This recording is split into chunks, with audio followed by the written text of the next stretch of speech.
Hello guys. तो army class with Anuj channel में आप सभी का स्वागत है। तो दोस्तों हम 1000 की सीरीज हम जैसे करा रहे हैं यूपीएसआई के लिए, यानी जो भारतीय संविधान के वेरी इंपोर्टेंट क्वेश्चन, यानी दोस्तों इससे बाहर कोई भी क्वेश्चन नहीं आएगा। तो आज देखते हैं हम संघ सूची, राज्य सूची तथा समवर्ती सूची को किस अनुसूची के अंतर्गत रखा गया है। जो हमारी संघ सूची, राज्य सूची तथा समवर्ती सूची, इसको किस अनुसूची के अंदर रखा गया है। ये 7वीं अनुसूची के अंदर रखा गया है। कौन सी अनुसूची के अंदर? 7वीं अनुसूची के अंदर रखा गया। नेक्स्ट क्वेश्चन हमारा कौन सा होने वाला है? वर्तमान में संघ सूची में कितने विषय हैं? वर्तमान में संघ सूची में कितने विषय हैं? यानी 100 विषय हैं। यानी जब संविधान लागू हुआ था उस समय 97 विषय थे, परंतु वर्तमान में अब 100 विषय हैं। इस संघ सूची में सिर्फ केंद्र सरकार का मतलब डिसीजन मान्य होता है। इसमें किसका डिसीजन मान्य होता है? केंद्र सरकार का डिसीजन मान्य होता है 100 विषयों पर। नेक्स्ट क्वेश्चन है, वर्तमान में राज्य सूची में कितने विषय हैं? 61 विषय हैं। कितने विषय हैं? 61। संविधान लागू होने के समय इसमें 66 विषय थे, यानी 66 विषय थे। इस पर राज्य सरकार कानून बताती है। और संघ सूची में कौन कानून बनाती है? केंद्र सरकार। राज्य सूची में कौन कानून बनाती है? राज्य सूची में सिर्फ राज्य सरकार कानून बनाती है। संविधान के लागू होने के समय समवर्ती सूची में कितने विषय थे? जब हमारा संविधान लागू हुआ था उस टाइम कितने विषय? संविधान के लागू होने के समय समवर्ती सूची में 47 विषय थे, परंतु वर्तमान में अब 52 विषय है।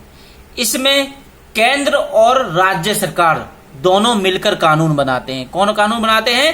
केंद्र और राज्य सरकार दोनों मिलकर कानून। पर अगर जो विवाद का विषय आ जाता है तो उसके विवाद के विषय में डिसीजन किसका मान्य होता है? केंद्र सरकार का डिसीजन मान्य होता है। किसी सूची में दिए गए विषय पर सिर्फ केंद्र सरकार कानून बनाती है। यानी संघ सूची में जो भी विषय दिए होते हैं उसमें सिर्फ केंद्र सरकार ही कानून बनाती है। किस सूची में दिए गए विषयों पर केंद्र और राज्य दोनों सरकार मिलकर कानून बनाती हैं? वे समवर्ती सूची में केंद्र और राज्य सरकार दोनों मिलकर कानून बनाते हैं। और यानी जो स्थिति यानी विवाद की स्थिति बन जाती है उसमें केंद्र सरकार का डिसीजन मान्य होता है। ये समवर्ती सूची में क्वेश्चन आएगा। समवर्ती सूची में कौन कौन मिलकर बनाते हैं? केंद्र और राज्य दोनों मिलकर कानून बनाते हैं। किस अनुसूची में अनुसूचित क्षेत्रों और अनुसूचित जनजाति के प्रशासन और नियंत्रण के बारे में उल्लेख मिलता है? 5वीं अनुसूची के बारे में। किसमें भैया? 5वीं अनुसूची में क्या है? सभी स्टेटों की जो अनुसूचित जनजातियां होती हैं उनके बारे में उल्लेख है 5वीं अनुसूची में। और 6ठी अनुसूची में क्या है? असम, मेघालय, त्रिपुरा और मिजोरम, इन जनजाति क्षेत्रों के प्रशासन के बारे में विवरण मिलता है 6ठी अनुसूची में। संविधान लागू होने के समय 8वीं अनुसूची में कितनी भाषाएं थी? यानी 14 भाषाएं थी। जब हमारा संविधान लागू हुआ था उस समय 8वीं अनुसूची में 14 भाषाएं थी। वर्तमान में इसमें 22 भाषाएं हैं। वर्तमान में कितनी भाषाएं इसमें भाई? 22 भाषाएं हैं। सिंधी भाषा को किस संविधान संशोधन के तहत 8वीं अनुसूची में जोड़ा गया? जो सिंधी भाषा थी उस भाषा को किस संविधान संशोधन के द्वारा इसमें संविधान में जोड़ा गया? 21वां संविधान संशोधन 1967 के द्वारा, 1967 के द्वारा। और संविधान में अमेंडमेंट कौन सा था? 21 में अमेंडमेंट के द्वारा मतलब सिंधी भाषा को जोड़ा गया। नेक्स्ट क्वेश्चन है हमारा, कोंकणी, मणिपुरी तथा नेपाली भाषा को किस संवैधानिक संशोधन के तहत 8वीं अनुसूची में जोड़ा गया? 71वें संविधान संशोधन 1992 के द्वारा कोंकणी, मणिपुरी तथा नेपाली भाषा को जोड़ा गया 71वें अमेंडमेंट और 1992 के द्वारा। मैथिली, संथाली, डोगरी तथा बोडो भाषा को किस संवैधानिक संशोधन के तहत 8वीं अनुसूची में जोड़ा गया? 52वां संविधान संशोधन यानी 92वां संविधान संशोधन 2003 के द्वारा इन चारों भाषाओं को जोड़ा गया। बहुत ही इंपॉर्टेंट क्वेश्चन है एग्जाम ऑफ व्यू के हिसाब से। तो दोस्तों हमारी वीडियो के अंत तक बने रहिएगा, और अगर आपको वीडियो हमारी पसंद आ रही है लाइक और शेयर करना ना भूलें। भारतीय संविधान में 9वीं अनुसूची को किस संविधान संशोधन के तहत जोड़ा गया? जो भारतीय संविधान में 9वीं अनुसूची है उसे प्रथम संवैधानिक संशोधन 1951 के द्वारा इसमें जोड़ा गया। यानी जो पहला अमेंडमेंट संविधान में हुआ था तो उसमें 9वीं अनुसूची को जोड़ा गया। वर्तमान में इसमें 284 विषय हैं। वर्तमान में इस 9वीं अनुसूची में कितने विषय हैं? 284 विषय हैं। यानी मूल संविधान में 8 अनुसूचियां थी।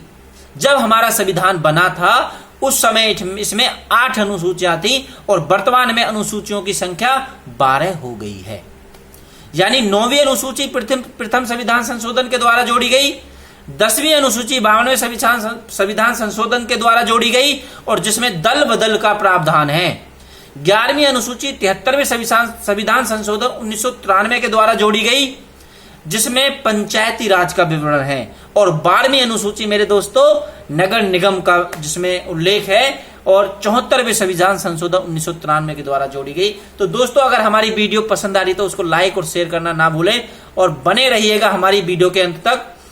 राज्य द्वारा संपत्तियों के अधिग्रहण की विधियों का उल्लेख किस अनुसूची में मिलता है? राज्यों द्वारा संपत्तियों के अधिग्रहण की विधियों का उल्लेख यानी 9वीं अनुसूची में मिलता है। तो दोस्तों इसमें 284 विषय हैं। कितने विषय हैं? 284 विषय हैं। तो नेक्स्ट क्वेश्चन हमारा कौन सा होने वाला है? स्वतंत्र भारत में भाषा के आधार पर गठित होने वाला पहला राज्य कौन सा था? आंध्र प्रदेश। यानी 1 अक्टूबर 1953 में भाषाई आधार पर पहला स्टेट बना था, और वे कौन सा स्टेट था? आंध्र प्रदेश। संविधान सभा के अध्यक्ष डॉक्टर राजेंद्र प्रसाद ने भाषा के आधार पर राज्यों के पुनर्गठन के लिए किसकी अध्यक्षता में 4 सदस्य आयोग की नियुक्ति करी थी? एस के धर की अध्यक्षता में करी थी। और यानी नेक्स्ट क्वेश्चन हमारा 1953 में गठित राज्य पुनर्गठन आयोग के अध्यक्ष कौन थे? फजल अली थे।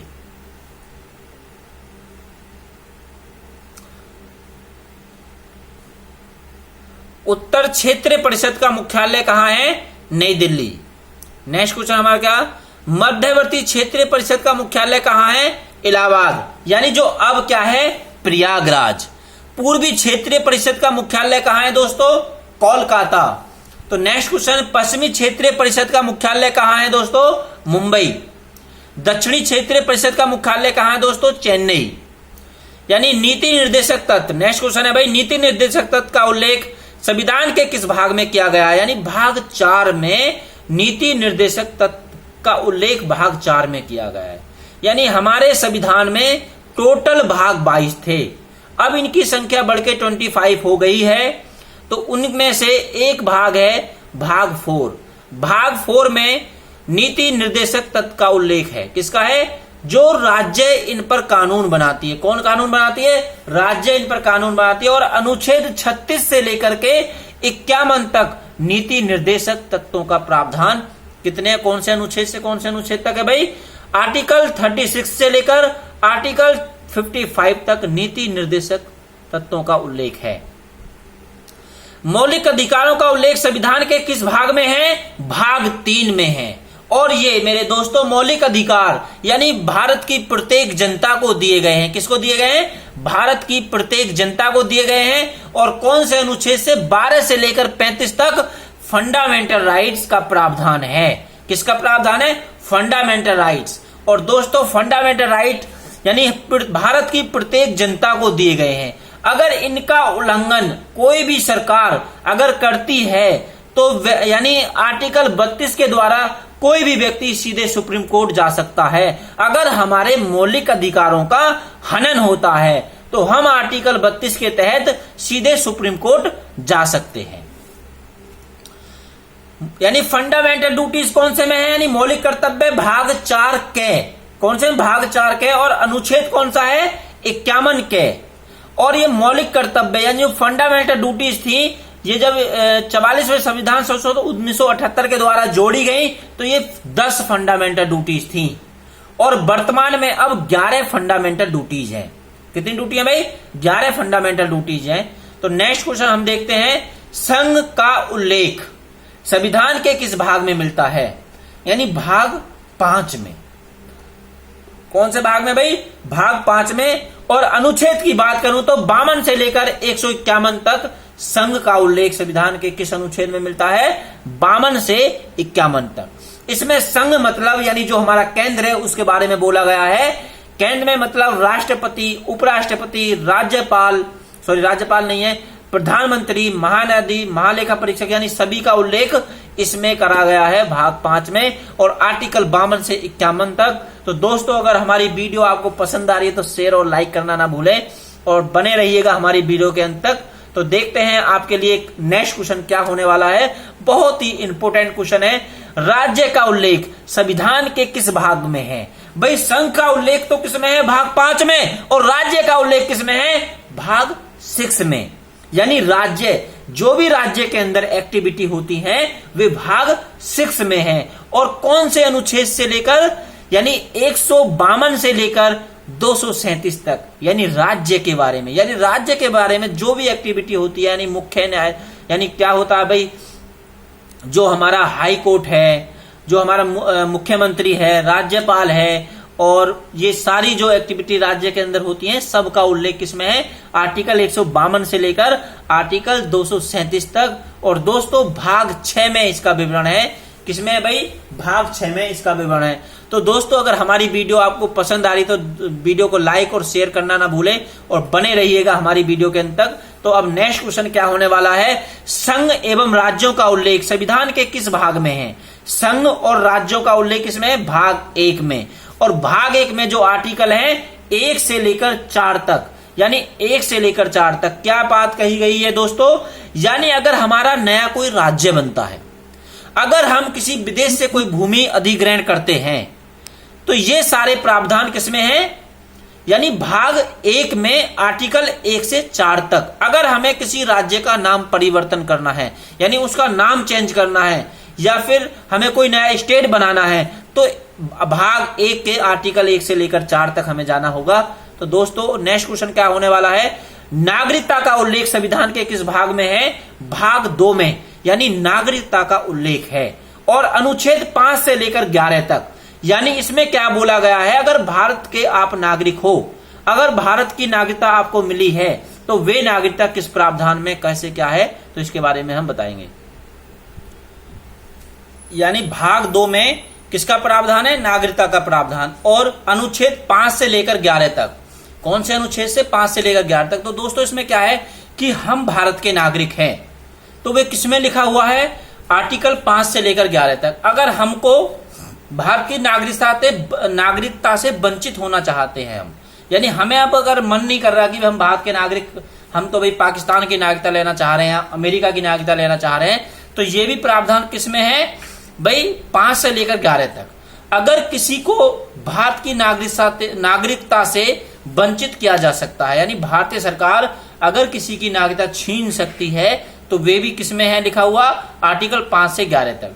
अगर कोई विदेशी व्यक्ति, यानी फॉरेन व्यक्ति अगर फॉरेन से आता है और भारत की नागरिकता ग्रहण करना चाहता है, तो उसको कंडीशन है, यानी 10 साल तक भारत में रहना होगा, यानी भारत में रहना होगा और फिर उसको भारत की नागरिकता प्राप्त होगी। वे भी कहानी कहां से कहां तक लिखी हुई है? आर्टिकल 5 से लेकर 11 तक इन्हीं अनुच्छेदों में लिखा हुआ है। पंचायती राज का उल्लेख संविधान के किस भाग में मिलता है? जो पंचायती राज का उल्लेख है वे किस में मिलता है? भाग 9 में मिलता है। ठीक है ना भाई। और अनुच्छेद, पंचायती राज का उल्लेख संविधान के किस अनुच्छेद में मिलता है? अनुच्छेद 243, अनुच्छेद 243 कै से अनुच्छेद 243 तक इसमें मिलता है, पंचायती राज का उल्लेख मिलता है। वेरी इंपॉर्टेंट क्वेश्चन है भाई। संघ और राज्यों के बीच संबंध के बारे में उल्लेख किस भाग में मिलता है? भाग 11 में। संघ और राज्यों के बीच संबंध के बारे में जो उल्लेख मिलता है वे भाग 11 में मिलता है। बहुत बढ़िया जी, बहुत बढ़िया। संघ और राज्यों के बीच संबंध के बारे में उल्लेख किस अनुच्छेद में मिलता है? अनुच्छेद 245 से अनुच्छेद 263 तक ये प्रावधान संघ और राज्यों के बीच जो संबंध हैं उनके बारे में मिलता है। दोस्तों, अगर हमारी वीडियो आपको पसंद आ रही है तो उसको लाइक करें और शेयर करना ना भूलें। तो दोस्तों, वीडियो के अंत तक आप बने रहें। यूपीएसआई के लिए सबसे वेरी इंपॉर्टेंट वीडियो ये होने वाली है।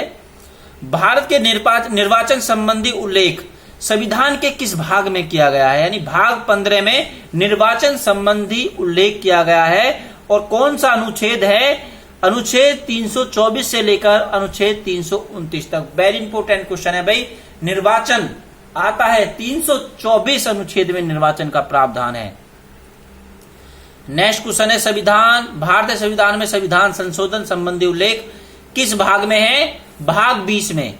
यानी अगर संविधान में कोई अमेंडमेंट करोगे तो भाग भाई 20 में लिखा गया है। और अनुच्छेद 368 यह कहता है कि आप अपने मूल संविधान में कोई भी परिवर्तन कर सकते हो। जैसे आर्टिकल 370 को हटाया गया, आर्टिकल कितने को हटाया गया?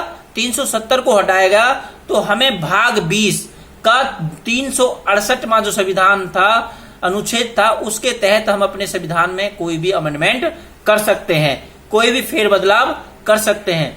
तो दोस्तों, आज हम इस वीडियो में यहीं तक रहेंगे, यानी वीडियो काफी लंबी हो जाएगी। तो दोस्तों, हमारी वीडियो को लाइक और शेयर करना ना भूलें। जय हिंद।